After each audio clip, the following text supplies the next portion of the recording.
Within 4 seconds of meeting you, a total stranger has already decided something you can never take back. They've decided if they'd trust you, if they'd hire you, if they'd believe your next sentence. And here's the part that should scare you a little. Their brain made that decision before you even said a word. Watch this whole video. It will change your life. You will not be the same person at the end of this video. Let's start. In 1997, a federal interrogator sat across from a man who had been lying to investigators for over a decade. Everyone else in that room missed it. He didn't. In less than 60 seconds, he knew the man was hiding something big, not because of what the man said, because of what his body couldn't stop doing. Here's the truth almost nobody tells you. Words are the easiest thing in the world to fake, but your face, your hands, your feet, your mouth, they don't lie nearly as well. And once you know exactly what to look for, you can read almost anyone alive in about the time it takes to boil an egg. So how does this actually work? It starts with one skill most people never learn. Something called a baseline. Before you can ever spot a lie or spot the truth, you have to know what normal looks like on that specific person. Here's how it's done. Watch someone when they're relaxed, comfortable, talking about something easy, like their weekend or their coffee order. Notice how they blink, how fast they talk, where their hands rest. That's their baseline. Now ask a harder question. Watch for the shift. The change is the signal, not the behavior itself. A former customs officer once said something that stuck with everyone who heard it. He never watched for nervous people. Nervous is normal at a border. Everyone's a little nervous. He watched for people who changed. Calm, then suddenly still. Talkative, then suddenly short. That shift is what gave people away. Every single time.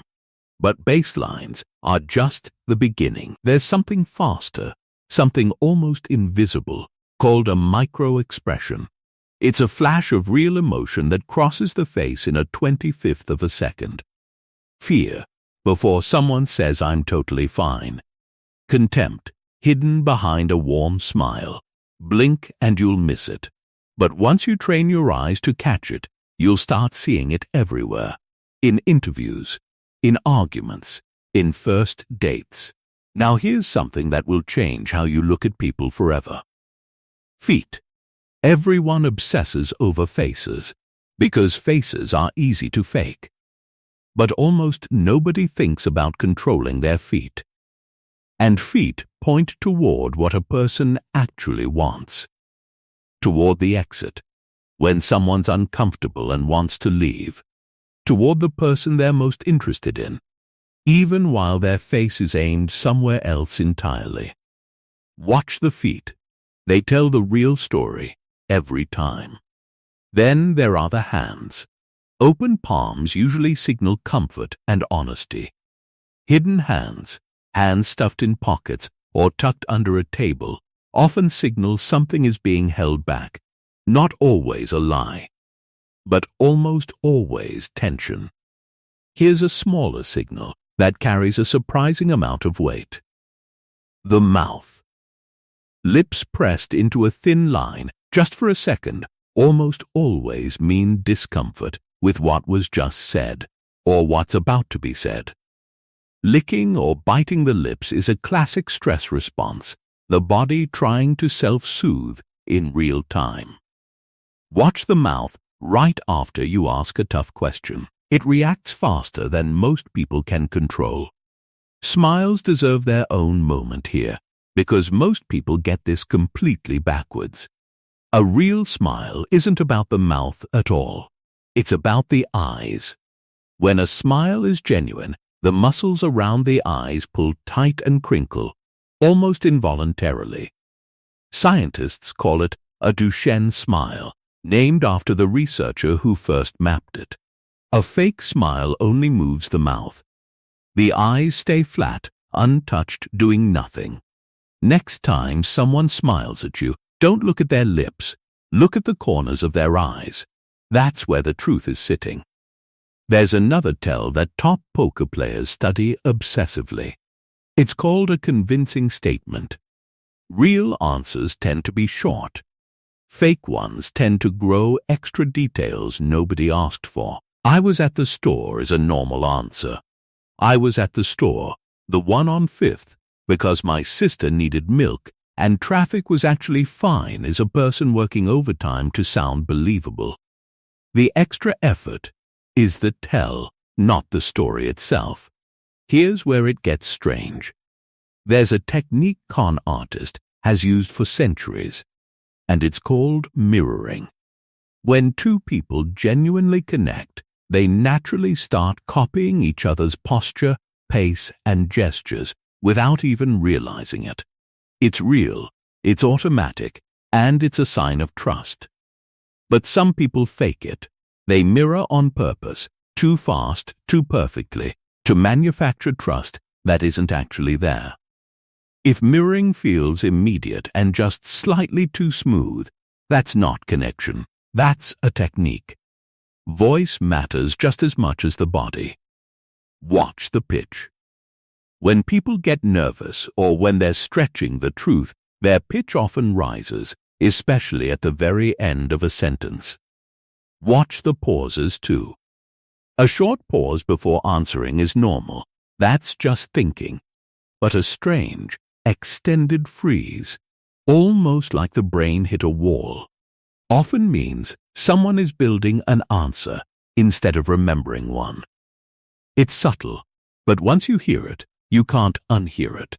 And now, the twist almost nobody expects. You've probably heard that liars avoid eye contact. It's one of the most repeated pieces of advice on the planet, and it's mostly wrong. Trained liars know that avoiding eye contact looks suspicious, so they overcorrect. They hold eye contact a little too long, a little too intensely, specifically because they know it's the thing people check. The real tell isn't a lack of eye contact. It's eye contact that feels performed instead of natural. Here's the single rule that ties all of this together, the one professional interrogators live by. Never trust one signal alone. A single crossed arm might just mean someone's cold. One glance away might mean nothing at all. But when 3 or 4 signals show up together, crossed arms, feet toward the door, rising pitch, a flash of fear across the face, that cluster is almost never a coincidence. That cluster is the truth trying to leak out. Now let's go back to where we started. That interrogator, 60 seconds, one liar who thought he'd gotten away with it. His arms were crossed. His feet were angled toward the door before he'd said a single word about leaving. His pitch climbed every time he mentioned the one date that mattered most. And his answers, the ones about that date, suddenly grew strange, unnecessary details nobody had asked for. Any one of those signals alone meant nothing. All of them together meant everything. And that's exactly how he was caught. This actually explains something you've probably felt but never understood. That gut feeling. The moment you meet someone and something just feels off before you can even explain why. That's not magic. And it's not luck. Your brain has been reading faces, feet, hands, and voices your entire life. Thousands of tiny signals stacking up faster than your conscious mind can process. The feeling arrives before the reason does. Now you're just catching up to what your instincts already knew. You now know something most people go their entire lives without ever learning. You can walk into a room, a meeting, a first date, a negotiation, and actually see what's underneath the words. That is not a small thing. That is real power. And like any real power, It comes with a responsibility. This isn't a tool for catching people out or making them feel exposed. It's a tool for understanding people more deeply than most of us ever bother to. Because here's something worth sitting with. Most people go through life feeling completely unseen. Not unheard. Unseen. Nobody actually watching closely enough to notice what they're not saying out loud. Now, you can be the person who does. The question is what you choose to do with that. So here's what I want to leave you with. When's the last time you actually looked at someone instead of just listening to them? If this changed the way you'll walk into your next conversation, hit subscribe because there's a lot more hiding in plain sight. And we're just getting started.